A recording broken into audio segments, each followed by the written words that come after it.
Alright, so this is the conclusion to the Where is Triss Merigold quest. Now, when you spoke with King Radovid, with Vernon Roche, you had two options. You had the go with Roche and find Anais, Foltest's daughter, or you go on your own and get Triss out of captivity. In the Nilfgaardian camp? Obviously, this is the latter of those two choices, but not the choice I'm actually sticking with for my save file. For my save file, I decided to use the option where I go with Vernon Roche. One false move and your ambassador will never see Nilfgaard's son again. There are some story reasons for it, and if anyone is curious about like the experience points and stuff involving these quests, because the Triss Merigold quest actually gives you a ton of experience. I believe the level cap experience actually caps out at level 35, so kinda doesn't really matter. Also, at this point, you're pretty much at the end of the game. I'm not joking. Who cares at this point? Just make the choice that you feel is make the choice that you think is right, or the choice that you want to do. He who brings me the Witcher's head will get So you're holding Shillard Fitzestland. I butchered that name. Your Excellency. So the Nilfgaardians, they kinda just don't care. Like, he was the royal emperor's ambassador for Nilfgaard, and other soldiers in the army just killed him because he was a hostage, and they just didn't want to deal with him. So this quest, actually getting Triss, is a really it's a long combat. I don't really want to use the term slog because that implies that it's bad. I mean, if you don't like The Witcher 2 combat, then you're not going to like this quest for sure, but if you didn't like The Witcher 2 combat, you might not be at this point in the game. So the thing is, this quest is pretty much just Geralt just kind of stops caring about subtlety and everything, and just wants to get Triss back, and will just fight the entire Nilfgaardian camp to get her back. And that's actually exactly what you do here. Like, you walk into the camp with a hostage, and then you kill everyone in it.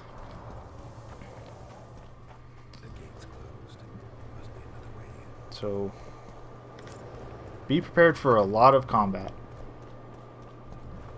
Now, I would save those adrenaline finisher moves for the final part of combat, which I will mention when we get there. I really don't know why I continue to loot everything in these later videos. I'm not making anything like with the crafting system at this point anymore. I've already made all my armor and my swords, and I mean, all I would get at this point is some upgrades, but I have plenty of those.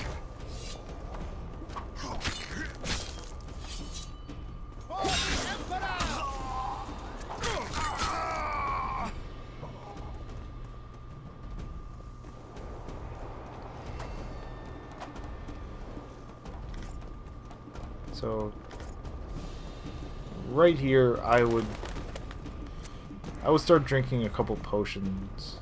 Oh no, right after you fight this guy. Long live the Emperor! The reason for that is once you start this next fight, you don't, like, it doesn't stop really.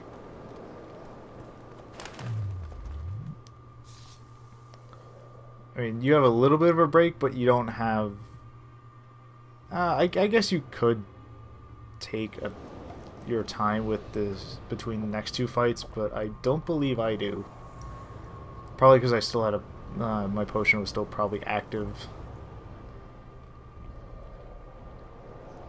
So what's going to happen when you jump down into the little pit thing here is that you're going to fight a bunch of Nilfgaardian soldiers, and then when they're mostly done, a bunch more will drop down. And continue this until basically everyone you can see is dead. And then you go up and you fight the remaining few soldiers. Because they actually went and got reinforcements because you kind of murdered everyone already. Now they're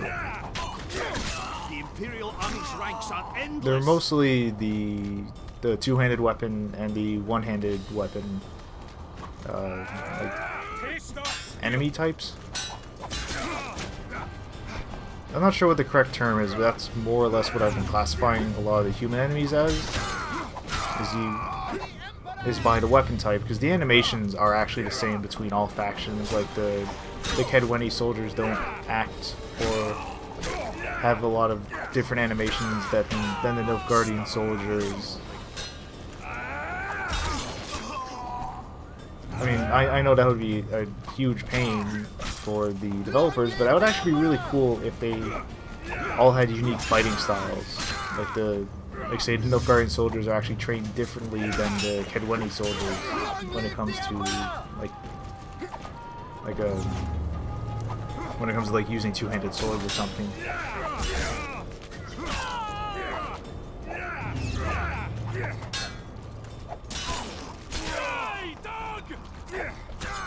So, luckily for me, I guess, my character build is basically just pure swordsmanship. So, I had plenty of... Like, I output a lot of damage for stuff. I just, like, standard hits. Like, that tree is basically maxed out. Except for a few on the magic tree that upgrade the amount of vigor and the Quen sign. So now this is the last bit of combat. Congratulations, Witcher. They were my Because best men. The bad guy explains a lot of his plans, Free Triss. or explains a lot of stuff, and then actually points out the fact that you wasted your time and reinforcements have arrived.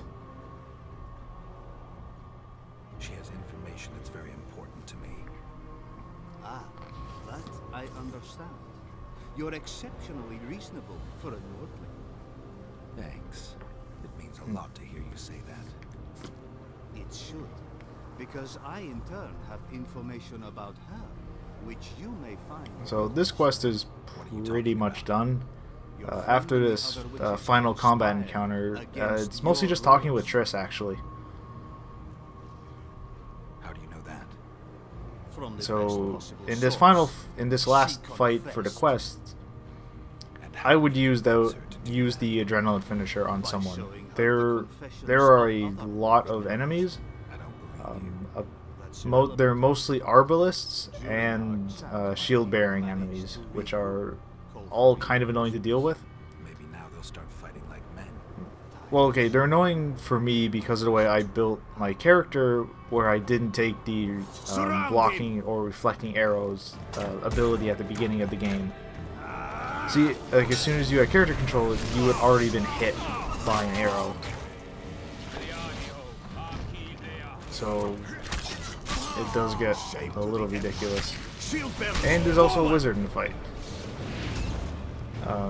Easy way to deal with the arbalists if you don't have the block arrows ability is roll in front of them while they're loading an arrow. It stops like their animation for loading an arrow and actually makes them pull out their sword, because that's how their AI routine worked. And I got really lucky, and the adrenaline finisher, I got 3 of the enemies in. So I was able to kind of eliminate all the strongest enemies in the fight with kind of one hit.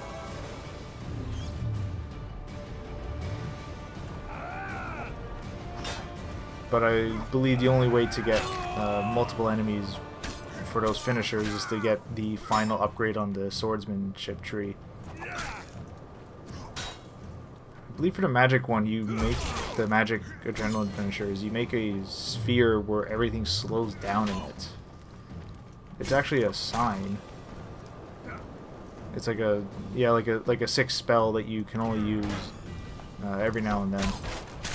Emperor, I failed you.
Are you kidding?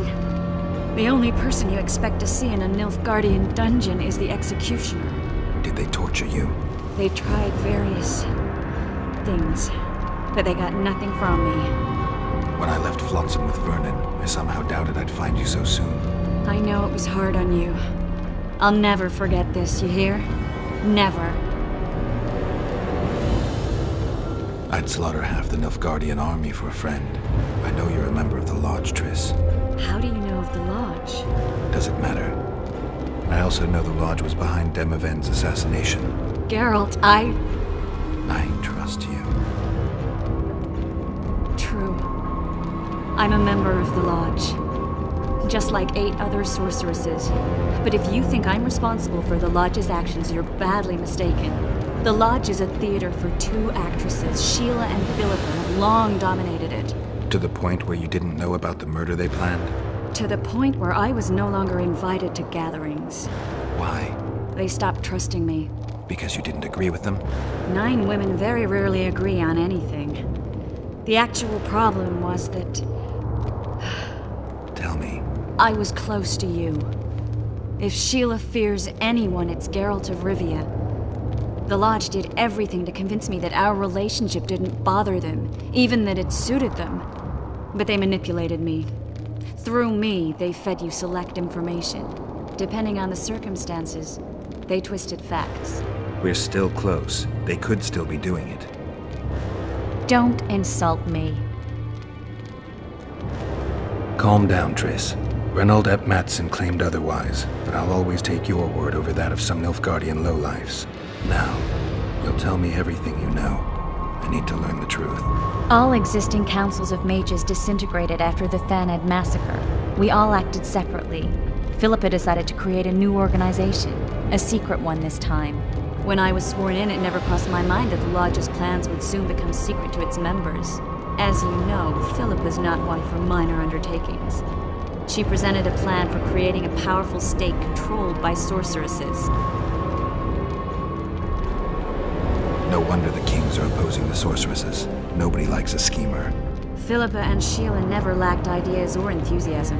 To control a powerful state, they needed to create one first. Or find a wealthy land with a suitable political arrangement and an easily manipulated ruler. Sheila chose the Pontar Valley, Demavend, and Stennis. Demavend hated mages. No more than Henselt or Radovid. Sheila and Philippa saw Demavend as the weakest ruler. His son, Stennis, blows hot and cold. Plus, he who controls the Pontar Valley controls the north. So it was in Edirn that a popular rebel emerged, preaching the idea of a new state. At one of our meetings, I just asked how they imagined overthrowing Demavend. That was the last time I was invited. After Demavend's death, I became suspicious, but had no evidence. Philippa brushed me off. When you went off to meet Yorveth and Sheila was busy with the Karen's carcass, I managed to scan parts of her megascope. That's when I learned that Sheila had dealings with Letho. If only I'd learned that, everything could have been different. Letho must have shadowed me when I entered Sheila's room. Then he forced me to teleport us to somewhere near Vergen. Did you talk to him? He wasn't aggressive. In Vergen, he told me that Sheila commissioned them to assassinate Demavend. Them being the Witchers of the School of the Viper. Sheila helped them prepare the assassination. I wonder why he told you about it. Is that important? Conspirators who suddenly divulge everything. I'd be suspicious.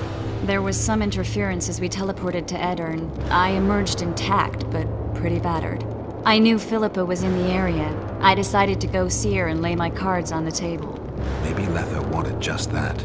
I met a woman at Philippa's house. Thought she was just a servant or Philippa's lover. Before I could speak, I was overpowered by spells. I hardly expected an attack. The pain I felt as my body was compressed.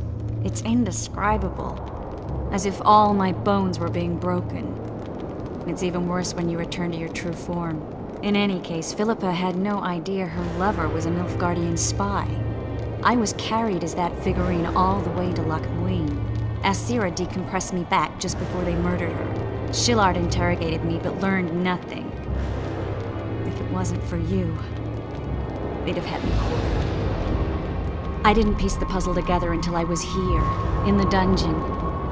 Now you know everything.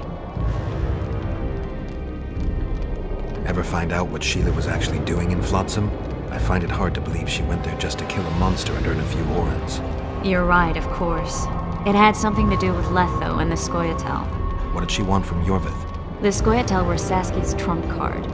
I expect Sheila needed to know what the elves would do, given that a war with Hensel was practically inevitable. Who had Foltest assassinated? I have no idea. Perhaps after Demavend's successful assassination, Sheila and Philippa decided to take the next step. That would be stupid. Killing Demavend was a way to take control of the Pontar Valley. People would forget the regicide in a year, and the Lodge could put its plan in motion. They had to know that if Foltest died, men like Roche wouldn't rest until they learned why that had happened. One thing is certain. Letho killed Foltest, and Sheila was working with Letho. Did Saskia know the Lodge's plans? She didn't even know the Lodge existed. Philippa told her that the sorceresses would support an independent state in the Pontar Valley, no strings attached. A fairy tale, but Saskia bought it. Saskia backed Philippa, and the people backed Saskia. That'll have to do for now. We'll learn more at the talks. You're going to attend? You have no memory of how the world worked before the Thanad massacre. Actually, I know exactly how it worked. That means... We'll talk about my memory later. All right. If the Council and Conclave still existed, kings wouldn't be assassinated and massacres would be less frequent. This is our chance to restore these institutions, and we shouldn't miss it. Normalizing relations between the rulers and the mages who advise them is our only chance for peace. And our only chance to dismantle the Lodge. The Lodge will disintegrate anyway. Once the kings learn it was behind the assassinations, they'll start a witch hunt. We can prevent that from happening. I'm all for punishing the guilty, but can't abide collective responsibility. I'm ready to go and reveal everything I know about Philippa Eilhart, Sheila de Tanserville, and their schemes. Let's go then.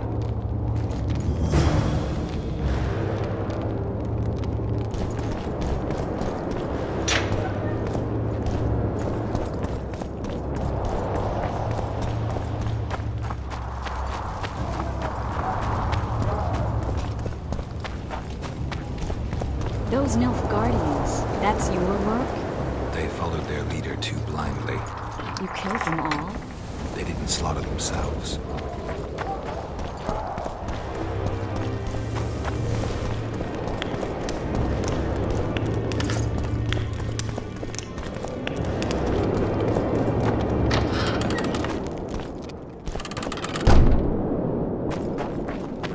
We shouldn't arrive at the same time. Let's split up. Triss, Yes? that was some mess. I wouldn't want to see you hurt like that again. Don't worry, I'll manage. See you at the talks. All right.